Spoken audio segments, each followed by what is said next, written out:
Welcome back, everybody, to America on the Road. Jack Nerad back with you. And along with me is Matt DeLorenzo, who is guest hosting. And Matt, it's so good to be with you. I'm glad you're on the show with us. And you and I had a chance to drive some vehicles at Toyota recently, and you're going to tell us about one of them. Pretty cool one, isn't it? Yeah, it's called the 2025 Toyota Crown Platinum.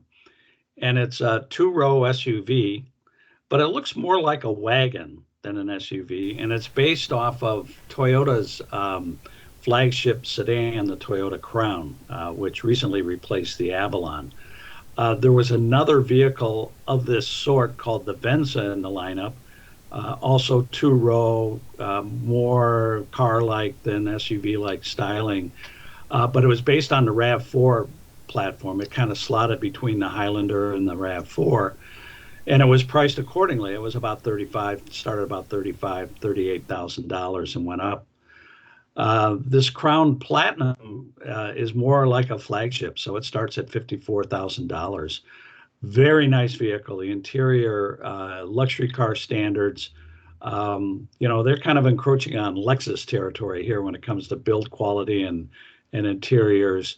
So it's a terrific vehicle. It only has a 4-cylinder engine, but it's a hybrid, and it comes with all-wheel drive. So it gets great mileage. It's in the mid to upper 30s in mileage, and it's a very comfortable. And it's different because it's not a boxy SUV. Like I said, it's if you like a stylish, almost European-like station wagon. This is it. It's a tall car, kind of like, I'd say like an Outback.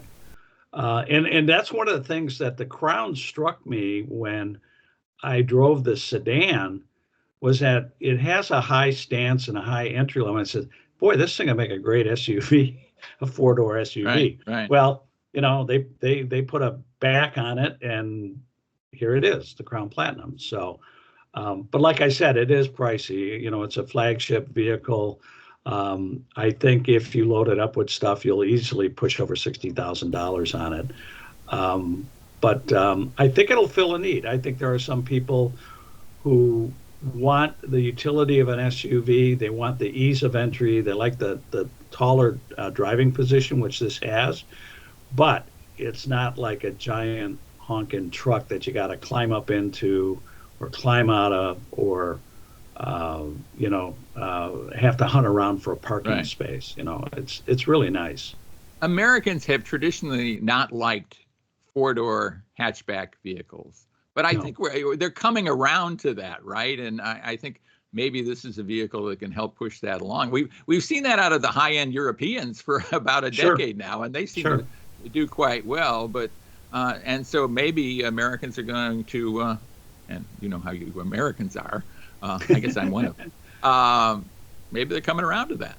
I think so, and I think the thing that helps them is that they market it as an SUV, and I think the acceptance of SUVs across the board seems to have fueled this acceptance of vehicles that have basically hatchbacks. The interesting thing is, though, a lot of the styling that's going on these days is kind of retrograde. Everybody wants the boxy truck-like look. Now, if you look over at the Lexus side of the program there at Toyota, they've just introduced the GX, which is really boxy, and kind of like the Land Cruiser that Toyota just introduced. So I think there's a definitive market for that. But I also think that there are enough people who like more of a car-like take, and that's where this Crown Platinum is squarely presented. Is that it's for people who like cars, but they want the functionality of an SUV. Yeah, I get that, and it kind of makes a lot of sense. I mean, those of us who are auto journalists love performance wagons, right? I mean, there's something weird about it, but we all seem to like that. And this is, in some ways, kind of that, isn't it? Yeah, it is. Yeah, the styling's very sleek. The vehicle, even though it only has a 4-cylinder engine, it makes over 250 horsepower. It's got all-wheel drive, so it's quick off the line. And Toyota has been paying attention to basic handling, and that's because of Akio Toyota. So you get into this car, and it's very easy and comfortable, and dare I say, fun to drive for a Toyota of its ilk. And it is sort of the range topping. The Crown replaced the Avalon, and I think a lot of the Avalon was unfairly criticized as being kind of a boring car. But the last couple of years or two, once they, along with the Camry, got better dynamics, better styling, better interiors. So this is just an evolution of what Toyota's been doing for quite a while. Yeah, so look for that in 2025, the Toyota Crown Platinum.